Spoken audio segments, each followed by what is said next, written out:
어느 날 버스 운전사와 목사는 그들의 지상 여정이 끝났음을 깨달았습니다. 운명에 따라 그들의 고결한 삶은 그들을 천국의 진주문으로 이끌었고, 그곳에서 그들은 그 거룩한 보좌 앞에 나란히 서서 그들의 행위에 대한 심판을 기다리고 있었습니다. 먼저 버스 운전사가 앞으로 나갔습니다. 그가 상급을 받을 때 하늘이 열리고 찬란한 빛이 그에게 비쳤습니다. 그 영광스러운 광경은 목사를 놀라게 했습니다. 그의 관점에서 볼 때 그것은 그처럼 보잘것없는 직업을 가진 사람에게는 아낌없는 칭찬이었거든요. 목사님은 평생 동안 영적인 리더십을 발휘해 오신 그 자신을 기다리고 있는 위대함을 기대하며 살짝 웃지 않을 수가 없었습니다. 그리고 이제 목사님의 차례가 되었습니다. 그는 기대감에 가득 찬 마음으로 당당한 발걸음으로 보좌 앞으로 나아갔습니다. 그러나 그의 상급이 공개되자 그의 마음이 실망으로 가득 찼습니다. 그 상급은 버스 운전사가 받았던 것보다 확실히 적은 것이었습니다. 당혹감은 당황스러움으로 바뀌었고, 이에 그는 혼란스러운 목소리를 냈습니다. 은혜로우신 하나님, 그런 존경심과 당혹감이 섞인 목소리로 시작했습니다. 왜 제 상급은 버스 운전사의 상급보다 적어 보이는지 겸손하게 물어봐도 될까요? 저는 충실한 종이 아니었습니까? 저는 당신의 복음을 전했고 병자들을 돌보고 낯선 사람들을 포용했으며 당신의 명령을 따르려고 노력했습니다. 당연히 제 상급은 단지 버스만 운전한 사람의 상급보다 더 훌륭해야 되지 않나요? 이어진 침묵은 계시 전에 영혼을 감싸는 듯한 심오한 침묵이었습니다. 그러자 부드럽고 영원한 지혜가 담긴 하나님의 음성이 천국을 가득 채웠습니다. 나의 아들아, 하나님께서는 하늘의 어조로 기쁨의 힌트를 주기 위해 시작하시기를, 내가 확신을 가지고 설교하는 동안 성도들의 영감을 받기보다는 잠에 빠지게 만들었단다. 그러나 버스 운전사는 그의 승객들로 하여금 예측할 수 없는 그 삶 때문에 좌석을 꽉 부여잡고 열렬히 기도하도록 하게 만들었단다. 그의 운전은 의도치 않게 그들을 어떤 설교보다 그들이 나에게 더 가깝게 하도록 만들었단다. 자, 여러분, 제가 이제 말씀을 전하려고 합니다. 제 설교가 아무리 지루하더라도 졸지 마세요. 저는 버스 운전사의 상급만큼 큰 상급을 받고 싶습니다. 우리의 인생은 우리로 하여금 걱정 없이 힘들이지 않고 하루를 살아가게 하는 날도 있고, 온 세상의 무게가 우리 어깨에 얹혀진 것처럼 느껴지는 순간도 있을 것입니다. 그것은 마치 주식시장이 끝없이 적자로 하락하는 것을 지켜보는 것과 마찬가지로 쉴 새 없고 해결책도 보이지 않고 끊임없이 나쁜 소식이 계속 쏟아지는 것과 같습니다.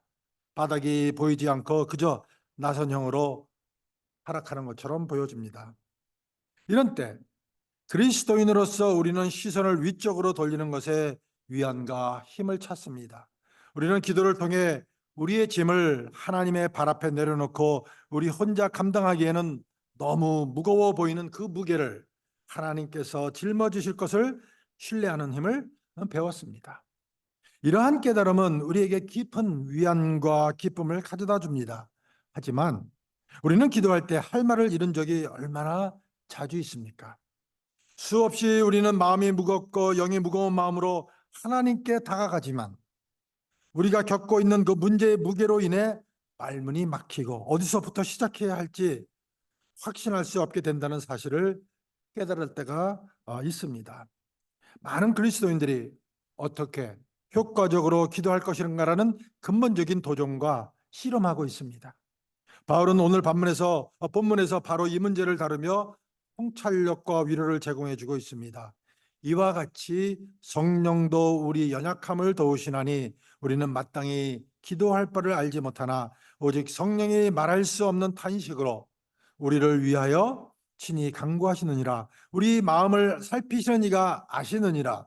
성령의 생각은 성령이 하나님의 뜻대로 성도를 위하여 간구하심이니라. 이 구절은 우리가 시련 속에서 가장 고립감을 느낄 때, 즉 속된 말로 왕따 당했을 것 같은 그런 느낌을 들 때, 즉 그냥 해보세요, 그냥 기도해 보세요와 같은 그 조언이 공허하고 냉소적으로 느껴질 때에도 단지 우리가 말하거나 말하지 않는 말에 관한 것이 아니라는 점을 상기시켜주는 그런 희망의 등불입니다. 특히 우리가 고통의 수렁에 빠져 있을 때 우리의 기도가 공허 속에서 울려 퍼지는지 궁금해하거나 낙담하기 쉽습니다. 하나님, 거기 계시기나 하신가요? 라며 우리는 인생에서 가장 어두운 순간에 외롭고 아무것도 느끼지 못한다고 느낄 때 물을 수도 있습니다. 고통과 괴로움은 느릿느릿 기어가는 시간을 늦추어 비참한 순간을 끝없이 이어지게 만드는 반면, 기쁨과 만족은 시간의 흐름을 빠르게 하는 것처럼 보입니다. 그러나 여기에서 바울은 말이 우리로 실패하게 하고 의심이 스며들게 할 때에도 성령께서 우리를 대신하여 변호하시고 우리의 가장 깊고 말할 수 없는 그 갈망이 하나님의 뜻에 귀를 기울이고 일치되도록 보장하신다는 것을 확신시켜 줍니다. 이 말씀을 깊이 생각해 보면 즉각적인 위로를 얻을 수가 있습니다. 우리 그리스도인들은 기도할 때 결코 혼자가 아니라는 것을 깨닫게 됩니다. 우리에게는 기도의 동역자가 있습니다.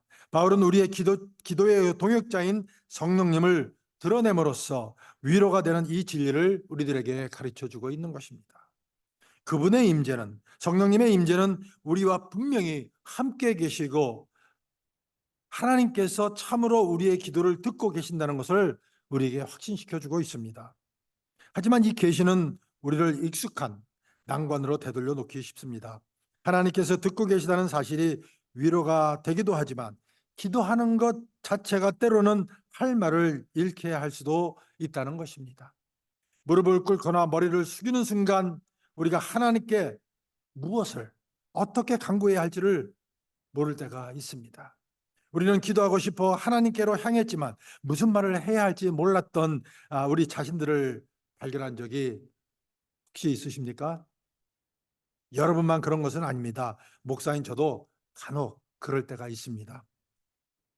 어제만 해도 활기차고 건강했던 친구나 가족이 지금은 중병에 걸려 생명의 벼랑 끝에서 비틀거리고 있다는 사실을 발견하고 병원에 도착했다고 상상해 보십시오.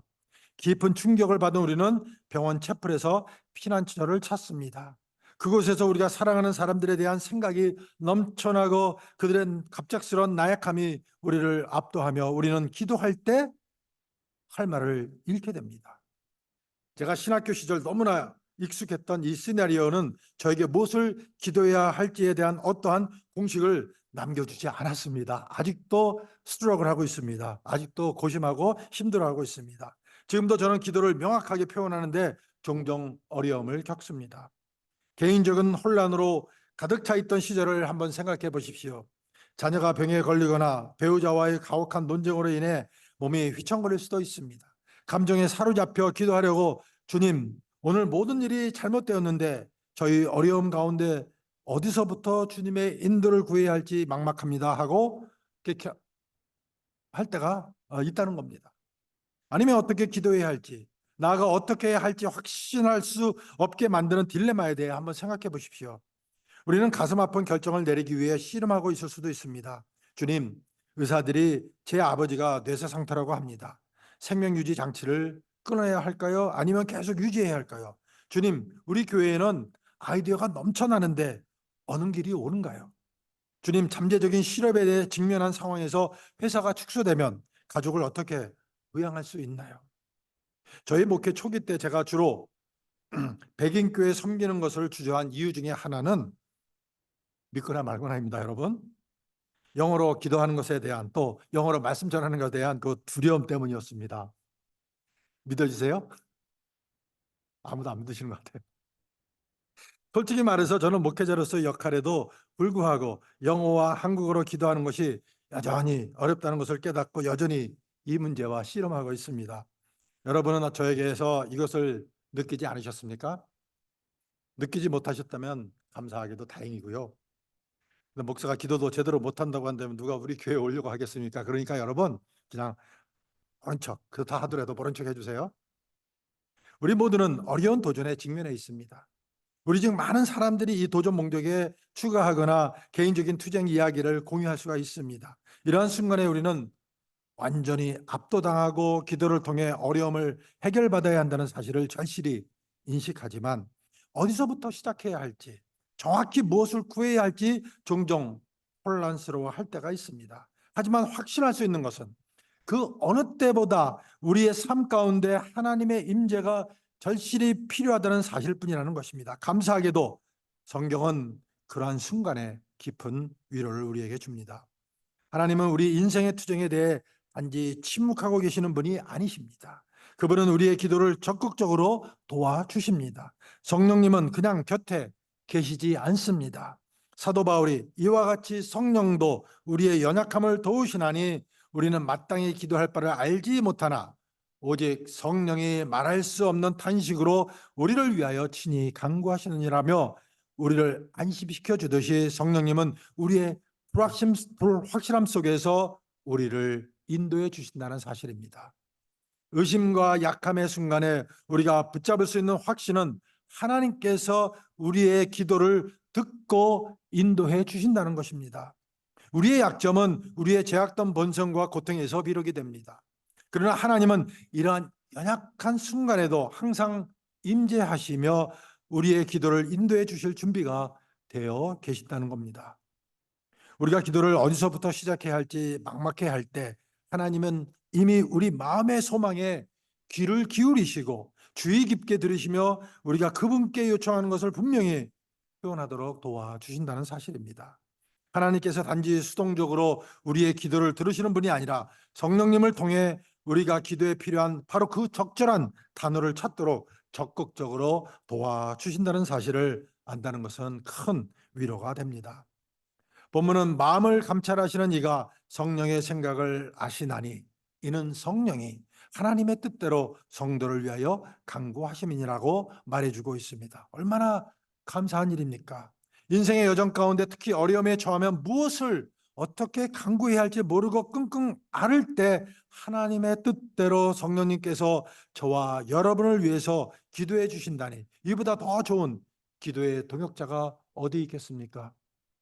예수님도 아버지의 뜻에 일치하기 위한 기도의 인도하심을 간구하셨던 적이 있습니다. 겟세마네 동산에서 십자가의 그림자가 드리워진 가운데 예수님은 인간으로서 그 임박한 고통을 직면하셨습니다. 예수님은 자신의 욕망보다 아버지의 뜻에 복종하면서 인류를 구원할 또 다른 길을 바라보며 간절히 기도하셨습니다. 다른 길이 있다면 이 잔을 내게서 지나가게 하옵소서. 그러나 나의 원대로 마옵시고 아버지의 원대로 하옵소서라고 기도하셨습니다. 아버지 하나님께서는 예수님이 우리 구원을 위해 꼭 필요한 희생인 십자가를 지도록 허락하심으로 예수님의 기도에 응답을 해주셨던 겁니다. 기도에서 예수님은 자신이 겪게 될 고통에 대한 깊은 고민을 표현하셨지만 세상의 구원에 대한 긍극적인 관심도 표현을 하셨습니다. 예수님은 아버지 하나님께서 그분의 신성한 계획에 대한 깊은 복종과 신뢰를 보이시며 그분의 길을 인도하시도록 허락을 하셨습니다. 우리는 종종 배우자가 우리의 사고방식과 일치하도록 기도하지만 하나님께서는 배우자를 있는 그대로 사랑하거나 배우자를 더 잘 이해하려고 노력하는 방향으로 기도의 방향을 바꾸실 수도 있습니다. 놀랍게도 우리의 기도에 대한 하나님의 응답은 우리의 기대를 뛰어넘을 수가 있습니다. 예를 들어 제 집사람이 저랑 결혼하기 전에 그 배우자에 대해서 기도했는데 단순히 그 남편이 교회에 다니는 사람을 달라는 것이었습니다. 그런데 하나님께서는 관대하게 응답하셔서 그녀의 요청보다 더한 단순히 교회를 다니는 사람이 아닌 목사를 그녀의 배우자라고 응답을 해주셨던 겁니다. 사랑하는 성도 여러분, 요즘 많이 불러지는 찬양 가운데 이런 찬양이 있습니다. 나의 기도하는 것보다 더욱 응답하실 하나님, 나의 생각하는 것보다 더욱 이루시는 하나님, 우리 가운데 역사하신 능력대로 우리들의 간구함을 넘치도록 능히 하실 주님께 모든 영광과 존귀 찬양과 경배를 돌릴지어다. 모든 영광과 존귀와 찬양과 경배를 돌릴지어다. 우리 하나님은 우리가 기도하는 것보다 더욱 응답하실 하나님이시라는 겁니다. 그러니 여러분 기도할 때 조심스럽게 간구하세요. 70살인 동갑내기 부부가 있었습니다. 하나님께서 그들의 각자의 소원을 들어주시겠다고 제안을 하시면서 약속을 하십니다. 아내는 건강을 기원했고 그래서 즉시 활력을 되찾았습니다. 남편은 연하의 동반자를 원하면서 자신의 지금 아내가 자신보다 20살 더 어리게 해달라고 요청을 했습니다. 하나님께서는 약속대로 그의 요청을 들어주시기 위해 남편을 90세 노인으로 만들어 주셨습니다. 웃고자 한 이야기입니다, 여러분. 사랑하는 여러분, 별지 마시고 말씀을 들으셔서 하늘나라의 제 상급이 버스 운전사의 상급보다 적지 않게 하려고 이렇게 잠깐 우스갯소리를 했는데, 여러분 기도할 때 조심하셔야 합니다. When you ask, be careful what you ask for. Okay, in your prayer. 결국 하나님은 우리의 필요를 아시고 가장 본질적인 것에 맞는 그런 위로를 주십니다. 우리가 육체적인 치유를 간구할 때 기도에서 예수님은 자신에게 우리 치유 간구할 때 하나님은 종종 그분의 아들의 십자가 희생을 통해 제공되는 영적인 회복이 더 절실히 필요하다는 점을 지적해 주십니다. 그리고 우리가 재정적 풍요가 우리의 해결책이라고 생각할 때 하나님은 너에게 정말로 필요한 것은 이미 내가 소유하고 있는 축복에 대한 더 나은 청지기직을 키우는 것이란다라고 온유하게 상기시켜 주십니다. 로마서에 나오는 바울의 메시지는 인생에서 뭔가 필요한 순간에 우리에게 큰 위로를 줍니다. 이 말씀들은 우리가 결코 혼자이거나 방향 없이 살 수 없다는 점을 상기시켜 줍니다. 하나님은 단지 듣고만 계시는 분으로서가 아니라 우리의 기도에 돕는 조력자로서 적극적으로 개입하셔서 우리에게 필요한 정확한 지침을 성령님을 통해서 가르쳐 주신다는 겁니다. 주저함이나 두려움이 아니라 담대하게 기도에 임하십시다. 도전과 긴장의 순간에 우리가 손을 잡고 머리를 숙이고 하나님께 마음을 열어 그분의 인도가 우리의 기도를 형성하도록 하시기 바랍니다. 우리는 스스로 한계에 직면하는데 기도도 마찬가지입니다. 그러나 성령으로 충만할 때 우리의 연약함은 그분의 능력이 우리의 기도를 우리가 혼자서 이룰 수 있는 것 이상으로 높여주시는 그런 출발점이 되는 것입니다. 하나님께서는 우리를 기도하라고 부르시고 우리의 필요를 드러내시며 우리와 함께 하셔서 우리의 단순한 간구를 신성한 지원이 있는 그런 강력한 대화로 변화시켜 주십니다. 성령님과의 이런 협력은 우리의 기도의 깊은 이해와 소망, 비교할 수 없는 힘을 불어넣어 줍니다. 바울은 심오한 웅변으로 신성한 중보기도의 본질을 포착하여 말로 표현할 수 없을 만큼 깊은 탄식으로 성령님께서 친히 우리를 대신하여 변호하신다는 사실을 드러내주고 있습니다. 이 보혜사이시며 변호자이신 성령님께서는 인간의 이해를 뛰어넘는 그런 열정, 우리가 사용하는 언어의 한계를 초월하는 열정으로 기도에 참여해 주신다는 겁니다. 이 심오한 통찰력은 우리의 영을 고무시키며 기도에 대한 우리의 접근 방식을 장려해야 할 것입니다. 우리가 성령으로 충만하고 그분의 인도를 적극적으로 따를 때 우리는 결코 우리의 신앙 여정에 고립되는 것을 직면하지 않을 것임을 확신합니다. 성령님 안에서 우리는 기도의 궁극적인 동역자, 즉 우리의 간구의 힘을 강화시킬 뿐만 아니라 그 기도를 하나님께서 들으시도록 또 들으시고 응답하시도록 보장해 주시는 동역자를 찾게 되는 것입니다. 이 진리를 받아들이면 우리의 기도 생활이 변화되고 자신감과 힘이 넘치게 됩니다.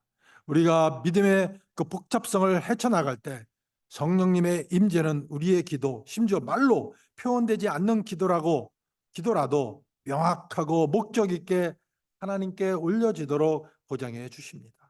우리의 기도가 성령님에 의해 항상 강력하고 영원히 의미가 있다는 것을 알고 신성한 옹호에 깨지지 않는 유대관계 안에서 위로와 격려를 찾도록 하십시다. 우리 신앙 여정의 신성한 그 동반자이신 성령님을 선물로 주신 하나님께 가장 깊은 찬양과 진심 어린 감사를 드립시다. 실제로 성령님께서는 우리를 풍요롭게 하고 변화시키시며 우리가 주님과 이웃을 행복하게 신바람 나게 섬길 수 있는 그런 능력을 주십니다. 이러한 신성한 인도하심을 통해 우리의 행실은 신실한 기독교적 섬김의 영을 구현하는 신성한 거룩한 사랑과 은혜를 반영하게 될 수가 있습니다. 우리가 이 거룩한 하나님의 임재를 열린 마음으로 받아들이시고 그것이 정말 행복하게 신바람 나게 주님과 이웃을 섬기고자 하는 우리의 삶과 행동을 형성케 하도록 예수님의 이름으로 축원을 드립니다. 여러분, 기도할 때 힘들어하지 마십시오. When you pray, don't struggle because the Holy Spirit in us will help us. 성령님께서 우리를 도와주십니다. 그분이 우리의 기도의 협력자이시며 동역자이십니다. 얼마나 감사합니까? The Holy Spirit is our prayer partner. He's the one who helps us to pray according to God's will. 기도하시겠습니다. 하나님 아버지, 이 순간 우리는 잠시 멈춰서 아버지 하나님께 감사와 찬양을 드립니다. 기도의 끊임없는 동반자이자 인도자이신 성령님의 임재에 감사드립니다. 우리는 자주 불확실함과 연약함을 고백하지만 성령님께서 말할 수 없는 깊은 탄식으로 우리를 위해 간구하신다는 확신으로 위로를 받습니다. 주님, 우리의 기도를 강화하여 주시고 당신의 뜻에 일치시키는 이 신성한 협력을 항상 염두에 두게 하여 주시옵소서. 우리가 우리의 기대를 뛰어넘고 우리가 헤아릴 수 없는 방식으로 우리의 필요를 채워주시는 주님의 무한한 지혜와 자비를 신뢰하면서 담대한 마음으로 아버지 하나님께 다가갈 수 있도록 도와주시옵소서. 우리가 삶의 어려움과 기쁨을 헤쳐나갈 때 우리가 믿음에 확고하고 섬김에 열심히 되도록 지켜주시옵고 우리 주위의 모든 사람에게 아버지의 사랑과 은혜를 반영하게 도와주시옵소서. Heavenly Father, in the quiet of this moment, we pause to offer you our gratitude and praise. Thank you for the presence of the Holy Spirit, our constant companion and guide in prayer. We confess our frequent uncertainty and weakness, yet we are comforted by the assurance that the Spirit intercedes for us with the groans too deep for words. Lord, may we always be mindful of this divine partnership that strengthens our prayers and aligns them with your will. Help us to approach you with a bold heart, trusting in your infinite wisdom and mercy to exceed our expectations and fulfill our needs in ways we cannot fathom. As we walk through life's challenges and joys, keep us steadfast in faith and eager in service, reflecting your love and grace to all around us. In Jesus' name we pray. 예수님의 이름으로 기도드립니다. 아멘.